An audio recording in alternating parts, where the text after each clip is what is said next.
आज का पहला पाठ शोक गीत अध्याय 2 पद संख्या 2 10 से 14 18 से 19। वे यरूशलेम की चार दीवारी के सामने प्रभु की दुहाई देते थे। प्रभु ने निर्दयता पूर्वक यूदा के सब घरों को नष्ट किया। उसने क्रोध के आवेश में आकर यूदा के सब गढ़ों को ढा दिया। उसने उसके राज्य और उसके शासकों को अपमानित किया और मिट्टी में मिला दिया। सियोन के नेता टाट के कपड़े ओढ़े और सिर पर धूल डाले मौन होकर धरती पर बैठे हुए हैं। यरूशलेम की कुमारियां सिर झुकाए बैठी रहती हैं। मेरी आंखें आंसू बहाते बहाते बुझ गई हैं। प्रजा की विपत्ति देखकर मेरी आंतड़ियां ऐंठ रही हैं। मेरा हृदय पिघल रहा है। बालक और दुधमुहे बच्चे नगर की गलियों में मर रहे हैं। वे अपनी माताओं से पूछते हैं, रोटी कहाँ है? वे घायलों की तरह नगर की गलियों में बेहोश हो जाते हैं और अपनी माता की गोद में प्राण त्याग देते हैं। हे यरूशलेम, तो किसके सादृश है? मैं तेरी तुलना किससे करूं? हे सियोन, मैं किन शब्दों से तुझे सांत्वना दूं?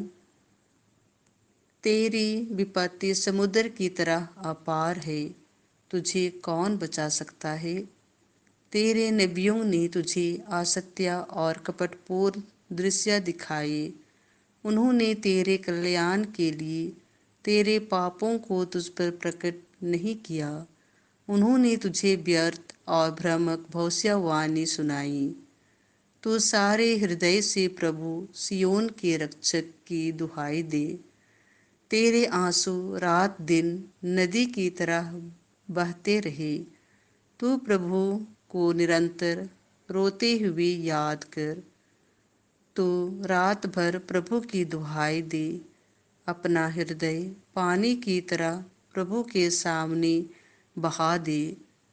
अपने बच्चों के प्राण बचाने के लिए प्रभु के सामने हाथ उठाकर प्रार्थना कर। वे गलियों के नुक्कड़ों पर भूख के कारण बेहोश पड़े हुए हैं। मैं तुमसे कहता हूँ, बहुत से लोग पूर्व और पश्चिम से आकर इब्राहिम, इसहाक और याकूब के साथ स्वर्ग राज्य के भोज में सम्मिलित होंगे, परंतु राज्य की प्रजा को बाहर अंधकार में फेंक दिया जाएगा। वहाँ वे लोग रोएंगे और दांत पीसते रहेंगे। सतपति से यीशु ने कहा, जाइए, आपने जैसा विश्वास किया वैसा ही हो जाए। और उसी घड़ी उसका नौकर चंगा हो गया। पेतरुस के घर पहुंचकर यीशु को पता चला कि पेतरुस की सास बुखार में पड़ी हुई है। उन्होंने उसका हाथ स्पर्श किया और उसका बुखार जाता रहा और वह उठकर उनका सेवा सत्कार करने लगी। संध्या होने पर लोग बहुत से अवधूतग्रस्तों को यीशु के पास ले आए।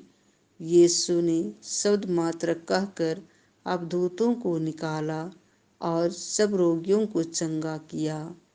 इस प्रकार नबी इसायास का यह कथन पूरा हुआ, उसने हमारी दुर्बलताओं को दूर कर दिया और हमारे रोगों को अपने ऊपर ले लिया।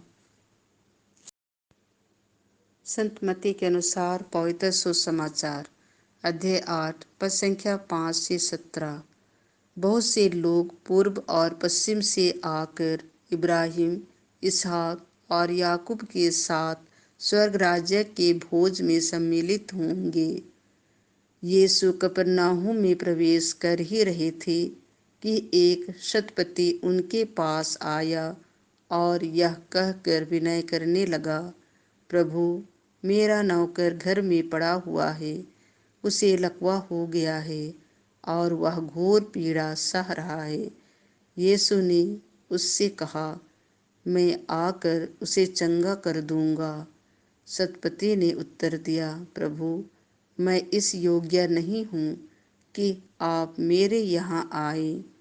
आप एक ही शब्द कह दीजिए और मेरा नौकर चंगा हो जाएगा। मैं एक छोटा सा अधिकारी हूँ, मेरे अधीन सिपाही रहते हैं। जब मैं एक से कहता हूँ जाओ तो वह जाता है, और दूसरे से आओ तो वह आता है, और अपने नौकर से यह करो तो वह यह करता है।